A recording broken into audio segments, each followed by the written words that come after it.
Chapter 1. Coming to England. My name is Carol Sanders. I live in England now, but when I was younger, I lived in Hong Kong. My father was a businessman there, and my mother worked as a secretary. We lived in Hong Kong for 7 years. I was happy at school, with lots of friends, and we had a good time. I like pop music. The Rolling Stones, David Bowie, and Jake Rosso were my favourites. Jake Rosso was my favourite singer. He died in a car accident the year I left school. But I listened to his pop records all the time. I had hundreds of pictures and photos of him on my bedroom wall. Then one day in winter, when I was 17, things began to go wrong for me. My father went to Australia on business. I loved him very much and didn't like him going away. "Come home quickly," I always said to him. He was in Australia for 2 weeks.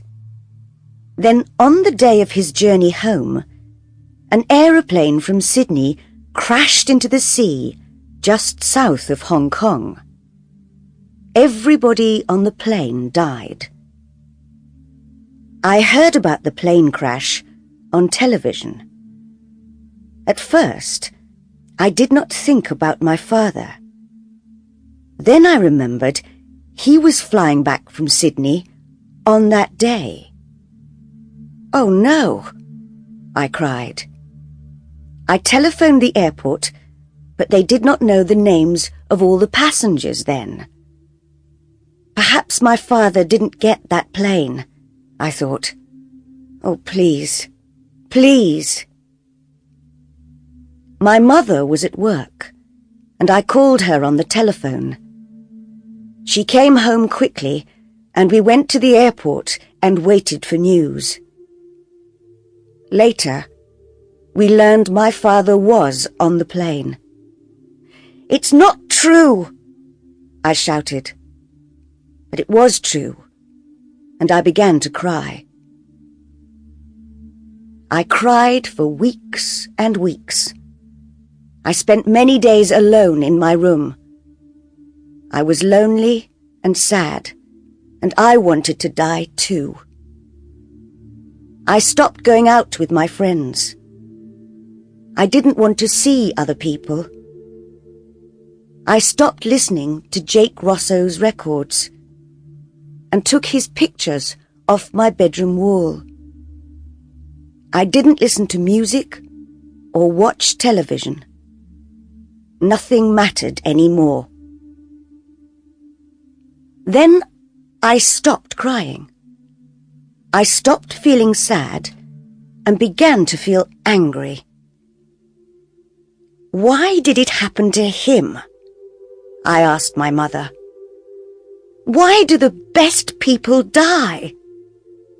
Jake Rosso, my father.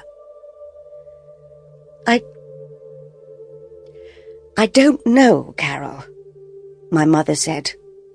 She was unhappy too. At the time of the plane crash, I was a student at college.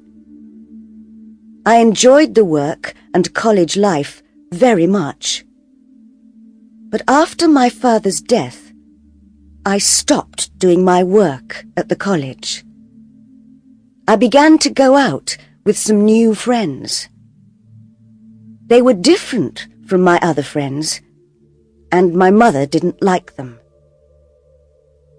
"They're bad people, Carol," she told me. "They do dangerous things." "They're exciting," I said, "and I like them." I knew she was angry, but I didn't care. But then I learned my new friends took drugs, and I began to take drugs too. It was wrong and stupid. I know that now. But I was unhappy and angry. The police came to the college to arrest some of the students. They didn't arrest me, but I had to leave the college. It was a bad time. My mother was very unhappy with me. "What am I going to do with you, Carol?" she said. "I'm sorry," I told her. "We'll go back to England," she said. "You can find a college there. Perhaps you can be happier in England." "All right," I said. "I want to forget what's happened. I want to forget what I've done and begin a new life, be a new person." A month later, we came back to England. We lived in London, in a hotel. It was strange at first, with all the red buses and everybody speaking English. It was the beginning of the summer, 3 months before college began in the autumn. London was full of tourists. We looked at all the famous buildings, Buckingham Palace, the Tower of London, and we went to restaurants and theatres in the evenings. It was interesting and exciting, and I began to forget the bad times in Hong Kong. "I'm pleased we came to London," I told my mother. But after a few weeks, she said, "You need to find a college, Carol. You must go on studying. And I need a job." That evening, we looked in the newspapers. "What about this?" I said. I showed my mother a job in the newspaper. "Secretary for the summer months on a small private island in Scotland. Live with the family in a big house. Interesting work and good pay for the right person. Phone Greta Ross, telephone number 071. "Well, that sounds interesting," said my mother. "I'd like to work as a secretary on an island in Scotland.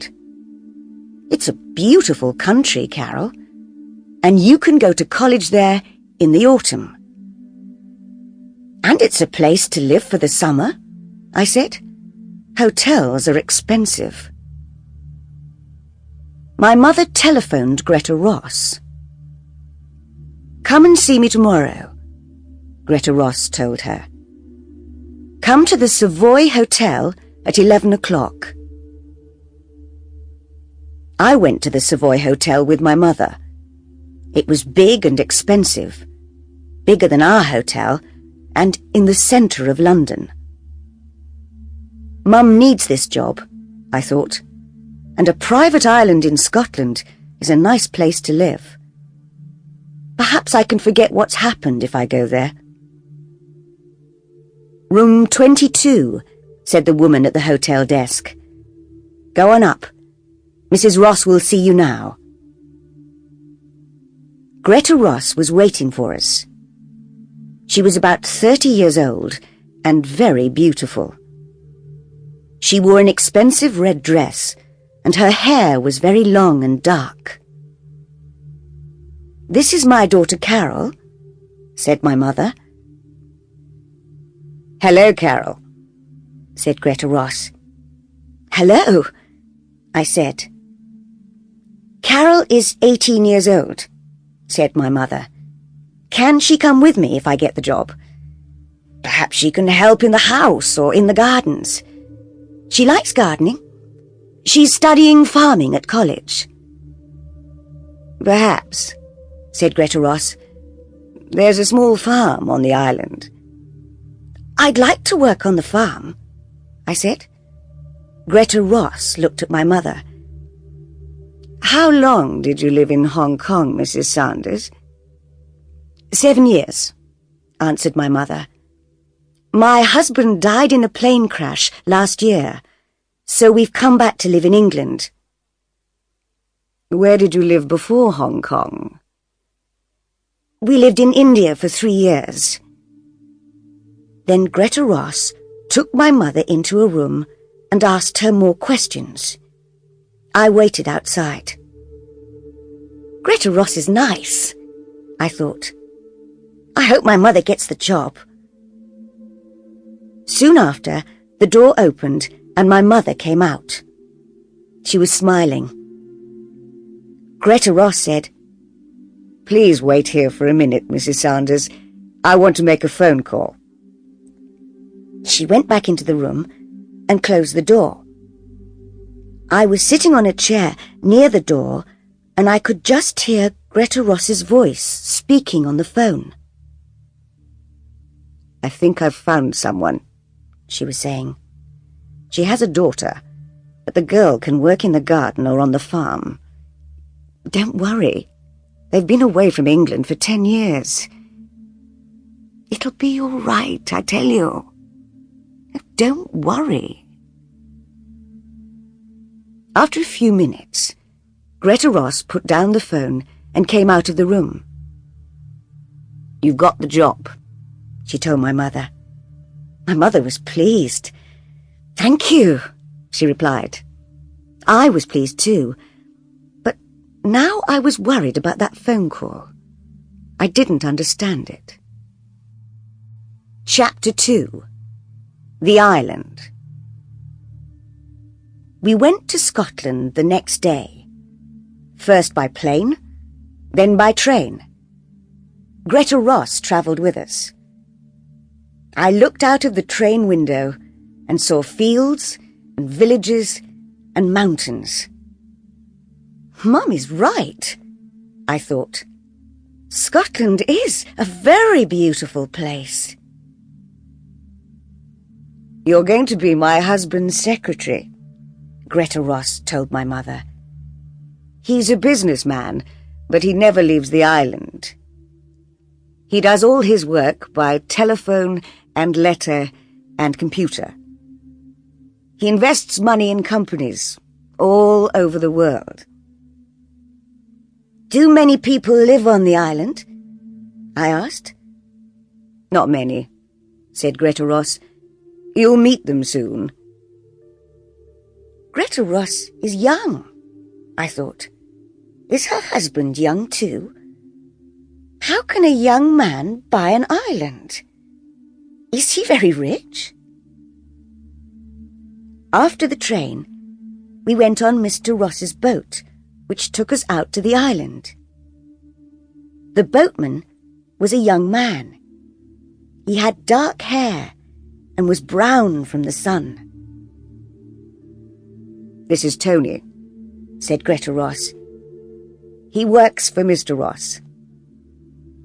"Hi," said Tony. Soon we were near the island. I could see the beaches and the cliffs. The boat slowed down. "There are dangerous rocks round the island," explained Tony. "A lot of them are under the water and you can't see them. I have to be careful. But the rocks keep other boats away, and that pleases Mr. Ross." "Why?" I asked. Tony looked at Greta Ross, but she wasn't listening. "Mr. Ross doesn't like visitors to the island," Tony said in a quiet voice. Then Greta Ross looked at us, and Tony said no more. Why doesn't Mr. Ross like visitors? I thought. Has he something to hide? When we arrived on the island, my mother and I followed Greta up to the house. It was very big, and there were trees all around it. A woman was waiting inside the house.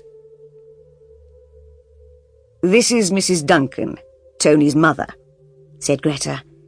"She's the housekeeper, and her husband is the gardener. Mrs. Duncan will take you up to your rooms. I'm going to tell Mr. Ross you've arrived.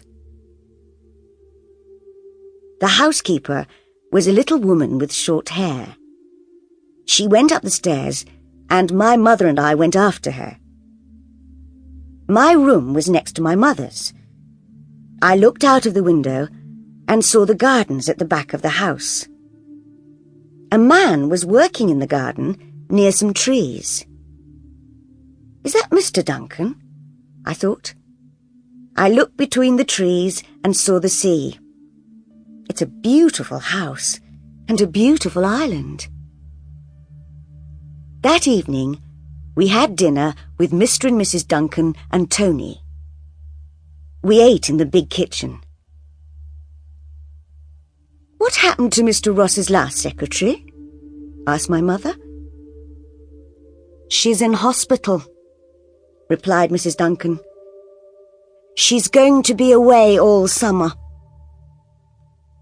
Isn't Mrs. Ross lonely here? I said. No, said Mrs. Duncan.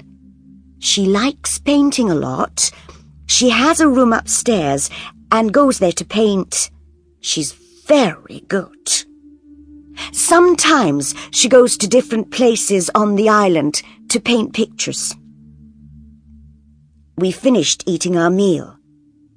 Soon after, Greta Ross came into the kitchen. Mr. Ross wants to see you and your daughter now, Mrs. Saunders, she said. Follow me, please. We followed her through the house and into a big room. This was Mr. Ross's office, and he was sitting behind a desk. I was surprised. He was a young man, about 30. He had a moustache, short dark hair, and he wore glasses. Mr. Ross was speaking into the telephone. Who does he look like? I thought. Is it Tony Duncan? Mr. Ross is talking to a business friend in New York, said Greta. Please sit down. While we waited, I looked around the office.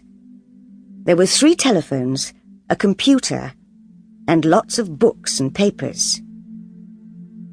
There was another door, and I could see a smaller room next to the office. There was a smaller desk and another computer in there. Mr. Ross finished speaking on the phone, then looked carefully at my mother and me. For a few seconds, he didn't speak, and just watched us. Then he said,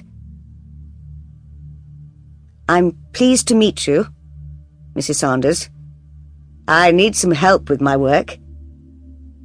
My secretary is in hospital, and there's a lot of work to do. Sometimes you'll have to work late at night because of time differences in New York and Tokyo. Is that all right? Yes, that's all right, said my mother. Can you use a computer? Yes. Good. He looked at me. Is this your daughter?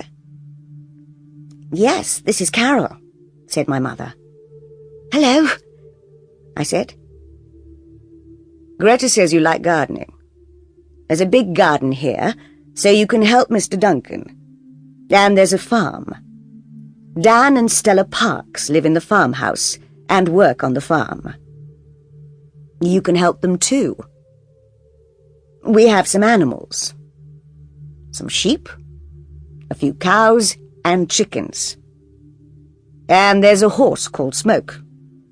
He's grey, like his name. Can you ride? Yes, I said. I can ride a horse. You can ride Smoke around the island, if you like. I'd like that, I said. Thank you. And we grow vegetables and fruit, he said. I work on the farm sometimes. I enjoy it. I smiled at him, but he didn't smile back. Carol will enjoy working on the farm, said my mother. Won't you, Carol?" "Yes," I said. Mr. Ross looks sad, I thought. But how did he get all his money? And why does he hide away on an island? Chapter 3. The Photograph. I worked in the garden for the first 2 days. The weather was hot and sunny. I liked working with Mr. Duncan, and he was pleased with my work. "You're a good gardener," he said. "I've always liked gardening," I said, "but I'm studying at college to be a farmer." Sometimes I saw Greta Ross. She likes to be alone, I thought. Once or twice, I saw Greta go out with her painting things. She went up on the hills or down to the beach. Mr. Duncan took me to the farm and I met Dan and Stella Parks. They were very friendly. "You can work on the farm for the next 3 days," said Dan Parks. "Mr. Duncan says you're a good gardener. Are you a good farmer too?" I smiled at him. "I am," I said. He smiled back. So I worked on the farm with Mr. and Mrs. Parks. They were nice people. I helped with the cows and the chickens and went up on the hills with Mr. Parks and his dog to look at the sheep. One afternoon, I went out riding. Smoke was a big, lazy, friendly horse. I enjoyed riding, and Smoke knew his way around the island very well. I learned new places to go to. I rode along the cliff top and then in between some trees. When we came out of the trees, I saw the house from the other side. I tried to find the window of my room. Which one was it? Suddenly, I saw a face at one of the windows. The face was looking at me. It was there for just a second or two, then it moved away quickly. Who was that? I thought. Was it Mr. Ross? And which room was it? I didn't see my mother very much that first week. She worked all day and in the evenings. She wrote letters to South America, Japan, Canada, and Australia. Sometimes she worked after I was in bed. "Mr. Ross works hard," she told me. "He invests money in many companies and countries, but it's not his money." "It's not?" I was surprised by this. "No, it's his wife's money. And she bought the island. It's her island, her house, her farm. Everything belongs to her." How strange. But why does Mr. Ross always look sad? And why does he never leave the island? I asked. "I don't know," said my mother. "He says he likes it here and likes working on his farm. It's strange, I know." Sometimes, when I finished work, I walked along the beaches or the cliffs, or I went swimming in the sea. I liked swimming. Greta Ross often came to the beach to swim, but Mr. Ross never came. "Stay away from the rocks, Carol," Greta Ross told me. "They're very dangerous." "I will," I said. Sometimes I took my camera to the beach and took photographs of some of the boats that went by. I took photographs of the birds on the cliffs. There were other small islands near our island, and boats with tourists stopped at them. But no boat stopped at our island. They kept away from the dangerous rocks. Tony was right. The island did not have visitors. One day, I was walking back to the house and had my camera with me. I stopped and looked at the big house. Mr. Duncan was working in the garden in front of it. At first, he didn't see me. I'm going to take a photograph of the house, I thought.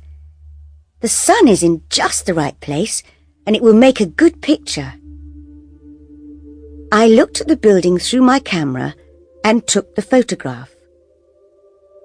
Mr. Ross was coming out of a door. He was in my picture too, and he looked angry. It's all right, I thought. It's still a good photograph. But Mr. Duncan was running across the grass. He came quickly up to me and said, "Give me your camera." He looked very worried. "What's wrong?" I asked in surprise. I gave him the camera. "Never take photographs of Mr. Ross," he said. And then he opened the back of my camera and took out the film. "Hey, what are you doing?" I said. "You'll spoil my film." But he didn't stop. "Sorry," he said, and he put the film into his pocket. "But no pictures of Mr. Ross. He doesn't like people to take pictures of him." Mr. Ross was watching us.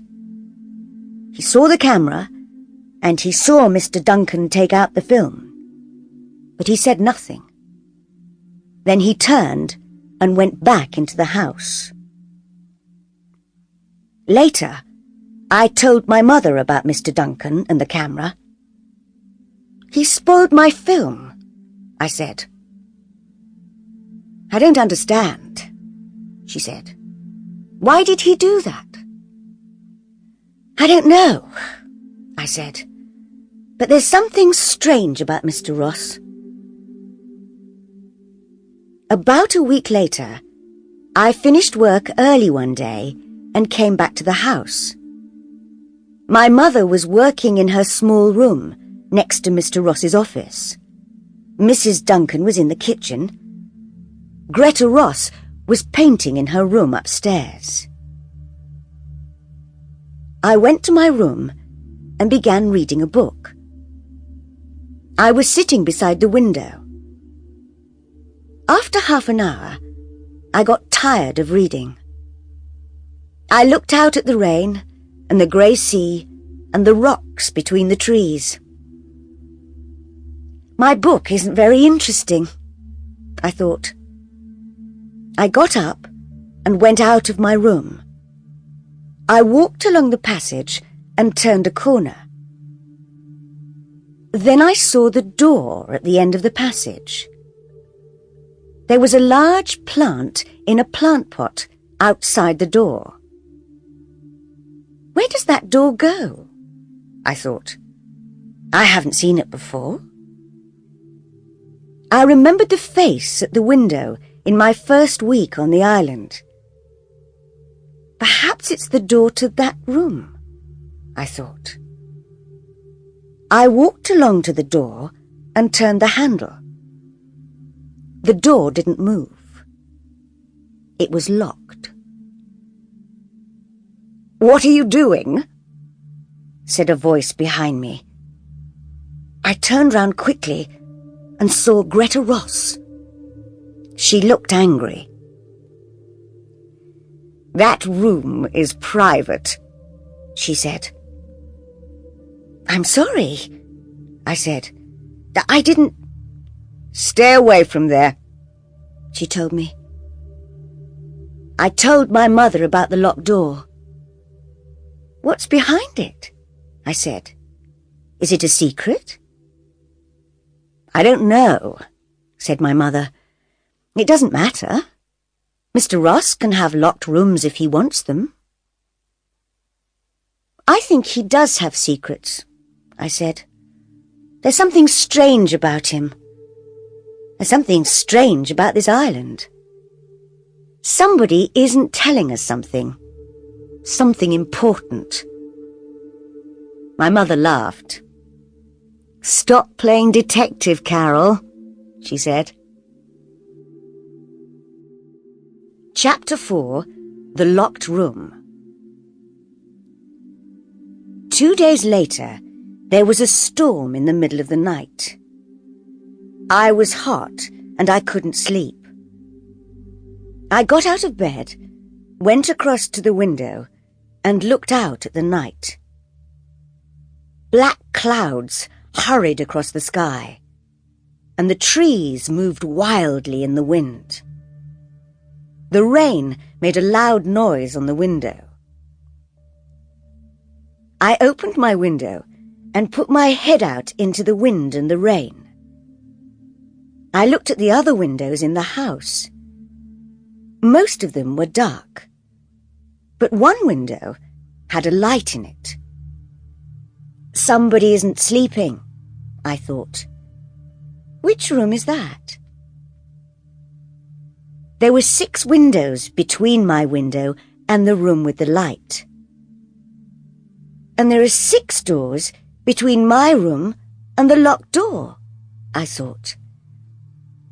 That light is in the locked room. Somebody's in there. I put on my dressing gown and went out of my room. The house was dark, and at first I couldn't see very well. I walked along the passage and turned the corner. There it was, the locked room, and there was a light under the door. I went nearer and heard noises. Somebody's moving about in the locked room, I thought. Who is it? Then the light went off and the door opened. I was afraid to move. Somebody came out of the room and into the dark passage. Lightning suddenly lit up the house, and I saw who it was. It's Mr. Ross, I thought. What was he doing in that room in the middle of the night? I didn't move, and he didn't see me. He locked the door of the room carefully. He didn't put the key in his pocket, but hid it in the plant pot next to the door. He's coming along here, I thought. I must get back to my room. And I ran back along the passage. Mr. Ross heard me. "Who's that?" he called. I didn't answer, but ran into my room and closed the door. He came along the passage and stopped outside my door. Then he walked past and went on down the stairs. I took off my dressing gown and went back to bed. I was shaking because I was afraid. Now I know how to get into the locked room, I thought. But what's in there? There was no storm in the morning, but it was still raining. I got up early and worked on the farm. There were eggs from the chickens, and I put them in boxes. I helped to milk the cows and then took them out to the field. Later, I went back into the house for breakfast. "Did you sleep all right last night?" asked Mrs. Duncan. "Or did the storm wake you up?" "I slept all right," I said. I didn't want to tell her about the light in the locked room or about Mr. Ross.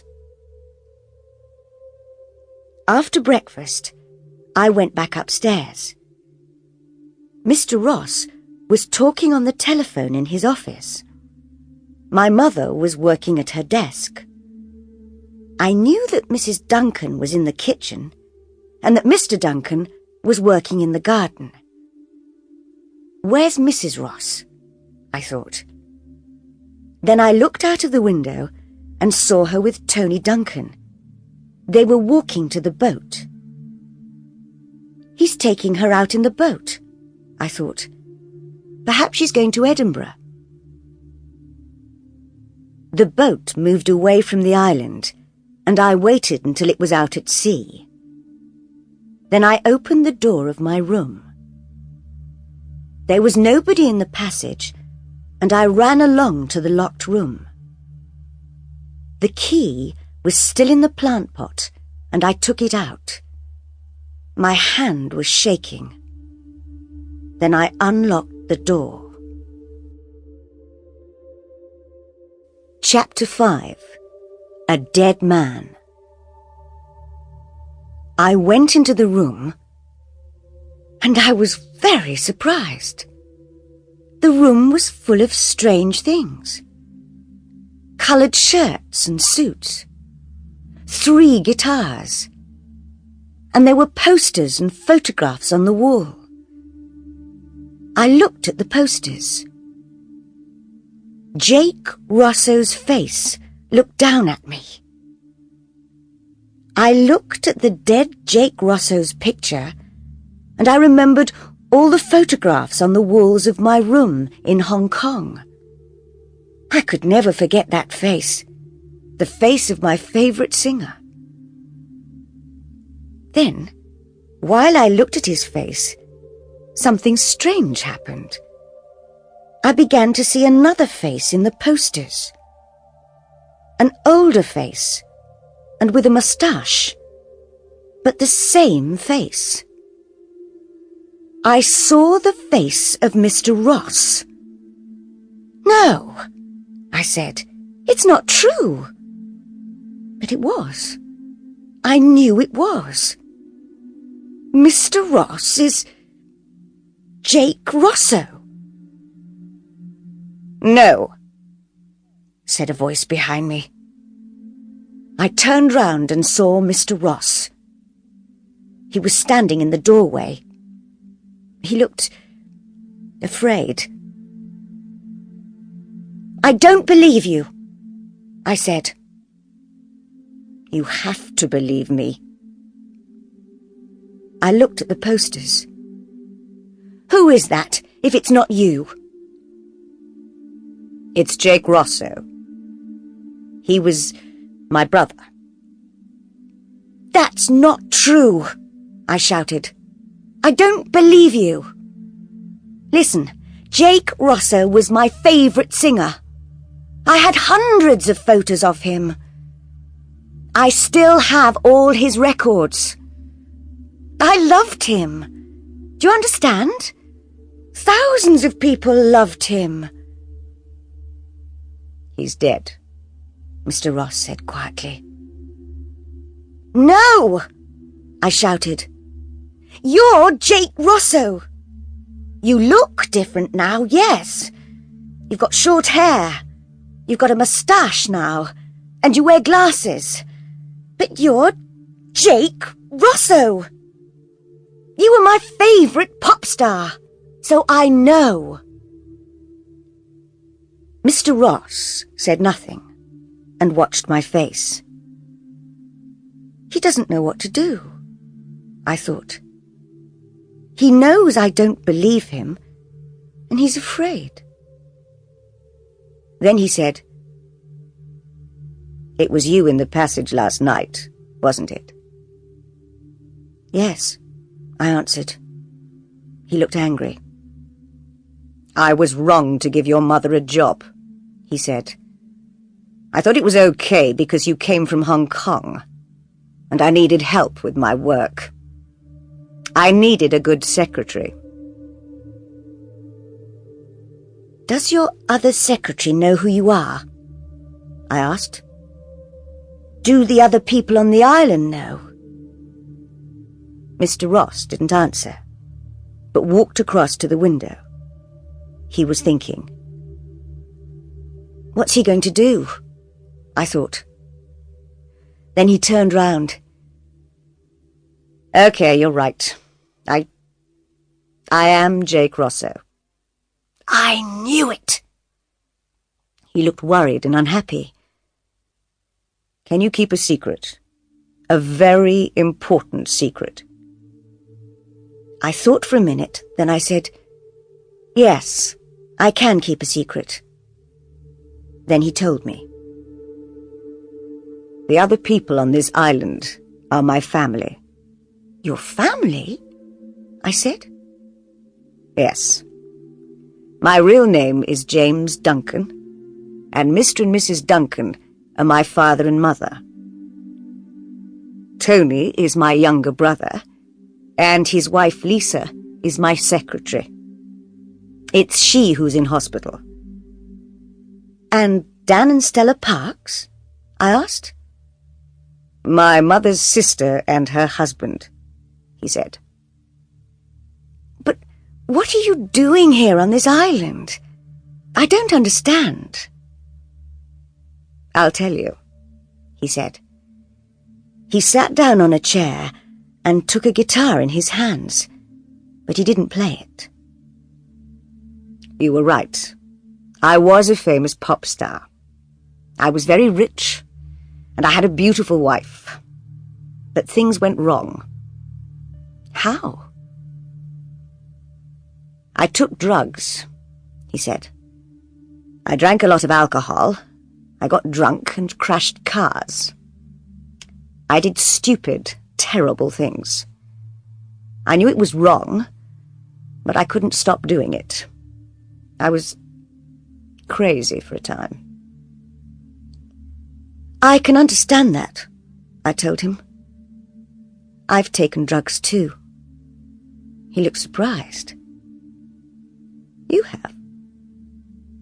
Yes, I said. After my father died, I was very unhappy, and things went wrong for me too. But go on with your story. He went on. One night, I was driving my car. I was drunk. And I hit somebody. A young girl. She died. I killed her. Oh, no. Yes, he said. She was 15 years old. I wanted to die too. The money didn't matter anymore. Nothing mattered anymore. What did you do after the accident? I asked. I drove on in the car. I didn't stop, and I didn't tell the police.